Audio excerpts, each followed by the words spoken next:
Good morning. Okay, we are going to do another exemplar problem. Remember, when we are solving our exemplars, we are following the problem-solving procedure. So first, we understand the problem. We think of a plan for how we'll solve. We solve our problem. We communicate our solution, so we show all of our work. Last, we make a connection.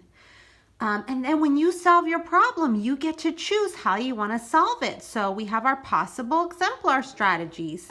10 frames, number line, draw a diagram.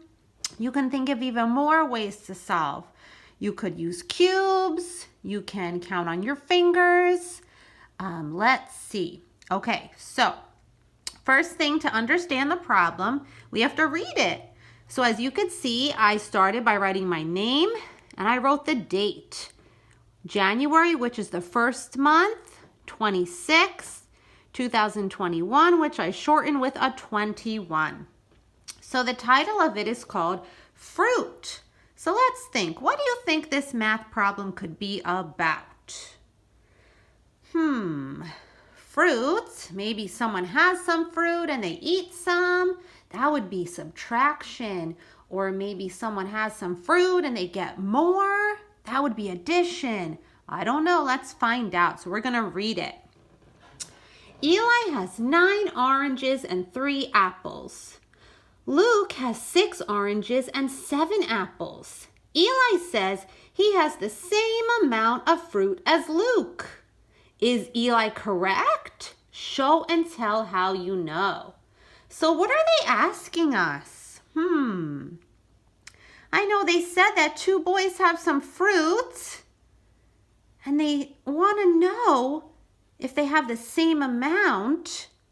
Let's go back and reread. I'm in the 3rd sentence. Eli says he has the same amount of fruit as Luke. Is Eli correct? So Eli told us, something. And they're asking if Eli is correct. So we're going to underline that. Is Eli correct? That is the question. Now, what is Eli saying? Let's see. How much fruit does he have? So let's see. Eli has, I'm back at the first sentence, 9 oranges. So I can circle 9. And let's make a number 9. And 3 apples. So I can circle 3. So if he has 9 oranges and 3 apples, how are we going to find the total amount of fruit that he has? Think about that. Are you going to add those numbers or are you going to subtract those numbers? What about Luke? Luke has, I'm on the second sentence now, 6 oranges, so I can circle 6. And let's write a 6. And 7 apples. I can circle 7. Let's write a 7. Same thing. If they're saying that he has and, are we going to add those numbers to find the total amount of fruit he has or subtract? Okay, so we have our important information. We know our question. We have to say what we're going to find and how we're going to do it. So we're going to think of our plan. So as you can see, I already wrote, which you can copy. I will find out if Eli is correct by. So you can pause the video and you can copy that sentence. Okay, now what are you going to write after by? That's where you have to choose your strategy. So are you going to find out if he's correct by drawing a diagram? Are you going to do it by using a number line? Are you going to do it by using a 10 frame? That's when you have to decide. Now, before you solve your problem and decide how you're going to solve, you can even finish labeling. So we have my diagram, we have the key, and then I'm going to move down so you can see the rest of it. We have the answer, goes in the circle, and then we have the connections. And if you notice where I put the connections, I wrote the words I noticed, right? Because when you make a connection, you say what you noticed while you were solving the problem, right? So this is kind of like a multi-step problem.